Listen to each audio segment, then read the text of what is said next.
এত বেশি বৃষ্টি আর বজ্রপাতের মধ্যেও আমাকে 2 ঘন্টা জার্নি করে কলেজে যেতে হবে, কারণ আমার পরীক্ষা চলছে কলেজে। এই বৃষ্টির ভেতর হাঁটু সমান জল নিয়ে কিভাবে কলেজে গেলাম সেটাই থাকছে আজকে ব্লগে। আসসালামু আলাইকুম, welcome to my new another blog. আশা করি সবাই ভালো আছেন, আমিও আল্লাহর রহমতে ভালো আছি। তো ঘুম থেকে উঠেই দেখি অনেক বেশি বৃষ্টি আর হাঁটু সমান পানি হয়ে গিয়েছিল রাস্তাঘাটে।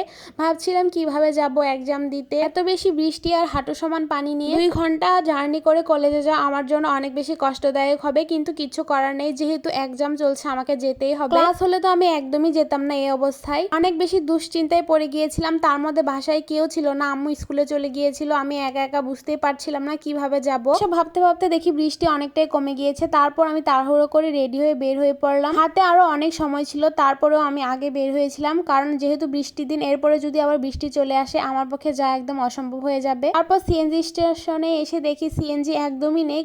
অল্প কিছু সিএনজি ছিল, তারপরেও তারা ভাড়া অনেক বেশি বাড়িয়ে দিয়েছিল বৃষ্টির জন্য। ডবল ভাড়া দিয়ে আমাকে আজকে কলেজে যেতে হচ্ছে। আমার কিচ্ছু করার নেই, পরিস্থিতির শিকার যেতেই হবে। সিএনজিতে যেতে যেতে এই ভিডিওগুলো করেছিলাম। আজকের ভিউগুলি এত বেশি সুন্দর, ঝড় বৃষ্টির দিনের ভিউগুলো আসলে অনেক বেশি সুন্দর হয়। আর এই বৃষ্টির দিনে কার কলেজে যেয়ে পরীক্ষা দিতে ভালো লাগে বলেন তো? আমার তো একদমই ভালো লাগে না এইসব দিনে পরীক্ষা দিতে। কলেজে ক্লাসের জন্য যেতেও ভালো লাগে না। আজকে আমি একা যাইনি, আমার সাথে আমার বোনও গিয়েছিল, তারও এক্সাম চলছে। তো দুজনে যেহেতু সেম কলেজে পড়ি, একসাথে গিয়েছিলাম। যেহেতু অনেক বেশি লজ্জা পাই ক্যামেরায় আসতে, তাকে জোর করে ক্যামেরায় এনেছিলাম। আর যেতে যেতে আমাদের সিএনজির গ্যাসও শেষ হয়ে যায়। তারপর একটা পেট্রোল ফিলিং স্টেশনে আমরা চলে আসি সিএনজিতে গ্যাস ভরার জন্য। আর এই তো সিএনজিতে গ্যাস ভরছিল, তখন আমরা সবাই নেমে পড়েছিলাম আর নেমে এক সাইডে দাঁড়িয়েছিলাম। সিএনজিতে গ্যাস ভরা শেষ করে আবার রওনা দিই কলেজের উদ্দেশ্যে। তারপর 15 মিনিট জার্নি করার পর আমরা আমাদের কলেজে চলে আসি। আর এই তো এটাই আমাদের কলেজ, সরকারি মুমিনুন্নেছা মহিলা কলেজ। এটা ময়মনসিংহে অবস্থিত।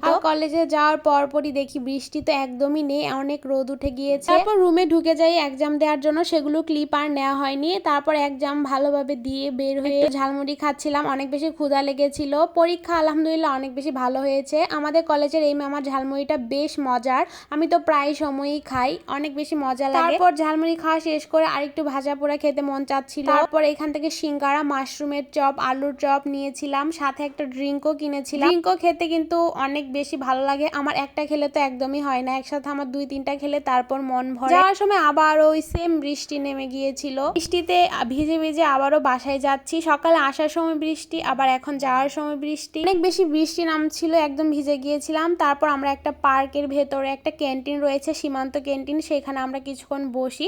তারপর বৃষ্টি কিছুটা কমে যায়, দেন আবার রওনা দেই। তার আগে এখানে একটা মামা বেলপুরি বিক্রি করছিল, সেখান থেকে কিছু বেলপুরি খাই। যেতে ভাবছিলাম আবার কখন জানি বৃষ্টি নামে, কারণ এমনই করছিল, একবার হচ্ছিল একবার থামছিল। তারপর বৃষ্টিতে ভিজতে ভিজতে বাসায় আসি, আর বাসায় আসার পর ফ্রেশ হয়ে খাওয়া দাওয়া করি। তারপর সন্ধ্যার দিকে আমার জন্য 1 কাপ কড়া লিকারের চা বানাচ্ছিলাম, অনেক বেশি মাথা ব্যথা করছিল, যেহেতু হালকা পাতলা বৃষ্টিতে ভেজা হয়েছে। আর বৃষ্টিতে ভেজলে কেন জানি আমার মাথা প্রচন্ড ব্যথা করে, আর তাই 1 কাপ চা বানিয়ে নিচ্ছিলাম। জানি না চা খেলে মাথা ব্যথা কমে কিনা, কিন্তু আমরা যারা চা খাই তাদের কাছে মনে হয় কিছুটা কমে। আপনারা বলে যাবেন তো চা খেলে কি আসলে মাথা ব্যথা কমে কিনা। আজকে এই পর্যন্তই, দেখা হবে অন্য কোনো ভিডিওতে। ততক্ষণ ভালো থাকবেন, আল্লাহ হাফেজ।